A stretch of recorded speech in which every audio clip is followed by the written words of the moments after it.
नमस्कार मंडळी, कसे आहात सगळे? आपलं यूट्यूब चॅनलमध्ये आपलं स्वागत करीत आहे. आज मी तुम्हाला जी रेसिपी दाखवणार आहे ती आहे मुळ्याची भाजी, ती पण चण्याचं पीठ लावून. ही जी रेसिपी आहे ही माझ्या मम्मीची रेसिपी आहे. म्हणजे मी माहेरी असताना माझी मम्मी ती तशी भाजी बनवायची आणि ती मला खूप आवडते भाजी. तर मी विचार केला आज मी तुमच्याबरोबर ती शेअर करूया. कारण मला असं वाटत नाही की बऱ्याच ठिकाणी अशी भाजी केली जाते. ही भाजी जी आहे ती वेगळ्या पद्धतीचीच आहे. खाण्यासाठी तर इतकी टेस्टी लागते, म्हणजे तुम्ही नुसता डाळ भात किंवा नॉर्मल आपली दाल खिचडी आपण जी करतो ना त्याच्याबरोबर पण तुम्ही खाल्लीत ना तर ती अतिउत्तम भाजी लागते. मला बोलतानाच तोंडाला पाणी सुटते, इतकी छान ती भाजी असते. तर लेट सी, आपण बघूया आता ती भाजी कशी केली जाते. बघा, मुळ्याच्या भाजीसाठी लागणारं साहित्य, हा मुळा आहे. मी अगोदर धुतलेला आहे, त्याच्यानंतर तो बारीक चिरला आणि त्याला आहे ना थोडंसं मीठ लावून ठेवलेलं आहे. त्यानंतर हे जे आहेत ते 3 कांदे आहेत, छोट्या आकाराचे 3 कांदे आहेत, बारीक चिरून घेतलेले आहेत. 5 ते 6 मिरच्या आहेत, हिरव्या मिरच्या आहेत, त्या कट करून घेतलेल्या आहेत बारीक.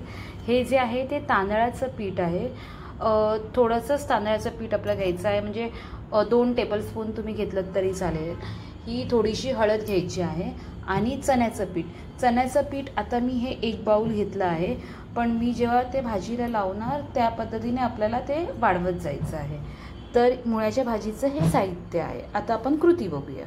तर आता बघा, ही मुळ्याची भाजी आहे, ह्याला आपण मीठ लावून ठेवलं होतं. आता या भाजीमध्ये जे मीठ लावल्यामुळे भाजीला पाणी सुटलेलं आहे, तुम्ही बघत असाल. हे बघा, दिसते तुम्हाला? हे भाजीला पाणी सुटलेलं आहे. तर या भाजीचं सगळं पाणी आपल्याला काढायचं आहे. म्हणजे मी तर म्हणेन की तुमच्यामध्ये जेवढी ताकद असेल ती तेवढी ताकद लावून त्या भाजीमधलं पाणी काढायचं आहे. हे बघा, तुम्ही बघत असाल असता, हे मी सगळं पाणी ह्याच्यामधलं काढलेलं आहे. हे बघा, पूर्ण असं पाणी काढायचं आहे. पाणी जेवढं काढणार तुम्ही आणि भाजी जेवढी तुम्ही सुकी करणार तेवढं ती तुम्हाला टेस्टला चांगली लागणार आहे. तर बघा, हे पाणी मी काढलेलं आहे आणि अशी मोकळी करणार आहे मी भाजी. तशाच पद्धतीने बाकीच्या भाजीचं आपण पाणी काढून घेऊया. हे बघा, पाणी काढल्यानंतर ही भाजी तुम्हाला अशी सुटसुटीत दिसणार आहे. बघा, म्हणजे ती भाजी आपण कट केल्यावरती केवढी होती आणि ती केवढीशी झाली, म्हणजे भाजी ही खूप स्क्वीज होते ही. तर बघा, ही अशी सुट्टी झालेली आहे. ही सुट्टी करून घ्यायची आहे अशी भाजी. आणि या कच्च्या भाजीमध्येच आपण थोडीशी हळद घालणार आहोत आणि त्यानंतर हे थोडं 2 टेबलस्पूनपर्यंत तांदळाचं पीठ टाकायचं आहे.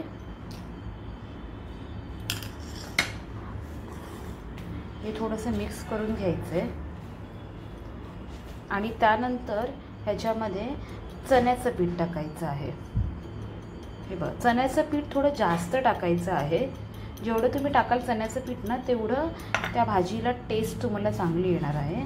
आणि हे चांगलं असं आहे ना मिक्स करून घ्यायचं आहे. हे सुक्कच जे आहे ना ते चांगलं असं मिक्स करून घ्यायचं आहे. हे बघा, तुम्ही बघत असाल आता या भाजीला चांगल्या पद्धतीने चण्याचं पीठ लागलेलं आहे.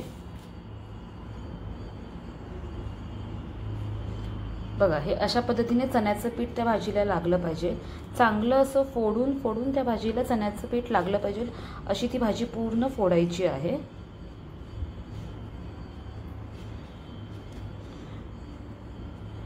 तर आता आपण त्याला फोडणी द्यायची आहे. तर ती त्याची पद्धत मी तुम्हाला दाखवते. आता गॅसवर आता एक कढई ठेवायची आहे आणि त्याच्यामध्ये तेल घालायचं आहे. ॲक्च्युली तेल हे थोडं जास्त प्रमाणामध्ये घालायचं आहे.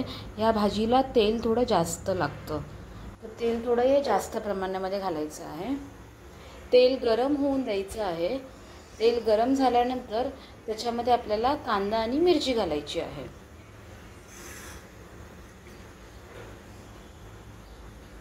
याच्यामध्ये आपण घातलेला आहे कांदा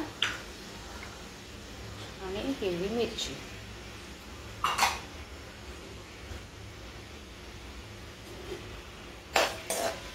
आणि ती चांगली फ्राय करून घ्यायची आहे. हे बघा, तुम्ही बघत असाल कांदा आता फ्राय होत आलेला आहे जरा चांगला.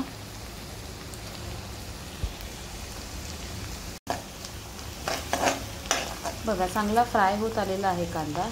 आता याच कांद्यामध्ये ना एकदम थोडंसं असं मीठ घालायचं आहे. बघा, स्टार्टिंगला आपण ना खरं तर भाजीला मीठ लावलं होतं, तर ते भाजीचं मीठ आपण त्याचं पाणी काढल्यामुळे ते थोडंफार मीठ त्याच्यामध्ये गेलेलं असणार आहे, पाण्याद्वारे निघून गेलं असणार.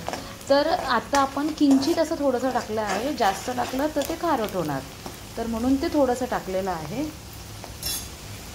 आणि ते भाजून झाल्यानंतर ही जी आपली भाजी आहे, आपण जी चण्याचं पीठ लावून ठेवली होती, ती भाजी आपण आता याच्यामध्ये घालणार आहोत. हे बघा तुम्ही आता, हे बघा, ही भाजी मी घातलेली आहे आणि त्याला चांगली अशी परतून द्यायची आहे. ती भाजी चांगली अशी परतायची आहे. बघा, तुम्हाला जेवढा जोर लावून ती भाजी हलवता येणार आहे तेवढी ती हलवून घ्यायची आहे चांगली. गॅस थोडा मिडियमच ठेवायचा आहे. चण्याचं पीठ आपलं खाली लागत असेल तर हे असं काढून ती भाजी अशी मस्तपैकी एक एक साईडला घेऊन ती परतायची आहे. हे बघा, तुम्हाला दिसत असेल की मी कशी परतते भाजी. आणि ती चांगली अशी 2 ते 3 मिनटं चांगली परतून घ्यायची आहे. आणि नंतर थोडं झाकण ठेवायचं आहे, एक वाफ काढून द्यायची आहे त्याला. हे बघा, झाकण काढल्यानंतर ही चांगली अशी परतून घेतली आहे भाजी. बघा, तुम्हाला अशी सुटसुटीत अशी ही भाजी दिसणार आहे. ही भाजी ड्रायच होते, पण तुम्ही खाण्यासाठी जर घ्याल तर एकदम टेस्टी लागते ही भाजी. तुम्ही ट्राय करून बघा. तुम्ही मोस्टली कधी कुठे अशी भाजी बघितली नसेल, मग एकदा तुम्ही ट्राय करून बघा आणि मला कमेंट करून सांगा तुम्हाला आजची ही मुळ्याची भाजीची रेसिपी कशी वाटली ते. हा आपला फायनल लुक आहे भाजीचा. बघा, मला शिजताच माझ्या तोंडाला पाणी सुटलेलं आहे आता. इतकी ती भाजी छान होते. तर अशाच नवनवीन रेसिपीसाठी आपण पुन्हा एकदा भेटूया. Till then take care, bye.